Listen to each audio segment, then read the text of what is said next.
టుకుడే gang మనం చూసినాము. ఆ టుకుడే గ్యాంగే ఈరోజు కొత్త పేరుతో సిజేపీ అనే పేరుతో ముందుకు రావడం జరిగింది. ఆ ప్రదర్శనలో ఎవరు కూడా స్టూడెంట్స్ నీట్ రాసిన వాళ్ళు లేరు. అక్కడ వచ్చిన వాళ్లకు సగం మందికి నీట్ అనేటటువంటి ఏంటి అని కూడా తెలియదు. మొత్తం యాంటీ సోషల్, యాంటీ నేషనల్ ఎలిమెంట్స్ని అల్ట్రా లెఫ్ట్ సంబంధించిన భావాలతో ఉన్న వాళ్ళని జమ చేసి ఈరోజు దేశంలో మరొక్కసారి విభజన రాజకీయాలు తీసుకొని వచ్చే ప్రయత్నం చేస్తుంది కాంగ్రెస్ పార్టీ. పార్లమెంట్ నడుస్తుండగా ఒక పార్లమెంట్ సభ్యుడు బాధ్యత ఏంటంటే ప్రజల తరఫు నుంచి పార్లమెంట్లో మాట్లాడాలి. ఎల్ఓపిగా కూడా ఎల్ఓపి సంబంధించిన అంటే ఆయనకు ఆల్మోస్ట్ క్యాబినెట్ ర్యాంక్గా స్టేటస్, ప్రజల్లో సమస్య మీద ప్రభుత్వాన్ని మాట్లాడటము, ప్రభుత్వాన్ని నిలబెట్టేటటువంటి యొక్క అవకాశం పార్లమెంట్లో ఉంటుంది.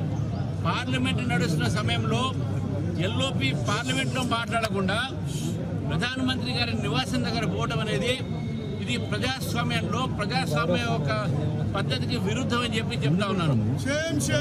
ఈరోజు రాహుల్ గాంధీ గారిని అడుగుతా ఉన్నాను, నీటి మీద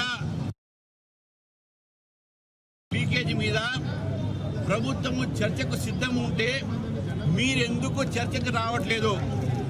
మీరు ఎందుకు చర్చ కంటే మీ దగ్గర మెటీరియల్ లేదు కాబట్టి empty vessels make more noise లాగానే మీ మెదడులో ఏమీ లేవు కాబట్టి మీరు రోడ్ల మీద పడి ఏదో డ్రామా కోసము అట్రాక్షన్ కోసం చేస్తూ ఉన్నారు. ఈరోజు నేను అడుగుతా ఉన్నాను, సిజేపీ ఏదైతే కార్యక్రమం తీసుకుందో దాంట్లో నినాదాలు భారతదేశ వ్యతిరేకమైన నినాదాలు వచ్చినాయి. ఆర్టికల్ 370 మరొకసారి ఇంట్రడ్యూస్ చేయమని వచ్చింది. అక్కడ చైనా, పాకిస్తాన్ సపోర్ట్ చేసేటటువంటి ఒక వ్యక్తులు అక్కడ వచ్చారు. ఈరోజు వాళ్ళు సోనం వాంగ్చుక్ ఏదే వ్యక్తిని తీసుకొచ్చారు. గతంలో అన్నా హజారే గారిని ముందు పెట్టుకొని ఈ రకమైనటువంటి ఒక ప్రయత్నం చేశారు. ఇప్పుడు సోనం వాంగ్చుక్ని తీసుకొచ్చారు.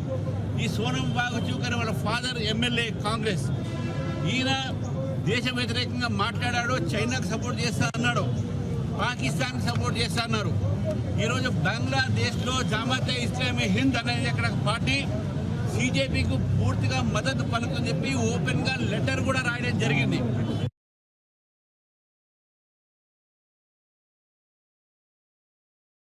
అంటే దేశ వ్యతిరేక శక్తులకు ఈరోజు రాహుల్ గాంధీ సపోర్ట్ చేస్తూ ఉన్నారు. ఆ రాహుల్ గాంధీకి బుద్ధి లేదంటే మన ముఖ్యమంత్రి కూడా బుద్ధి లేకుండా ఆయనకు సపోర్ట్ చేస్తూ ఉన్నాడు. ఇది దేశ వ్యతిరేకమైన శక్తులు ఇవన్నీ కూడా. కాబట్టి రాహుల్ గాంధీ గారు ప్రజాస్వామ్య వ్యతిరేకంగా ఈరోజు ప్రధానమంత్రి నివాసం ఎదురుగా చేసి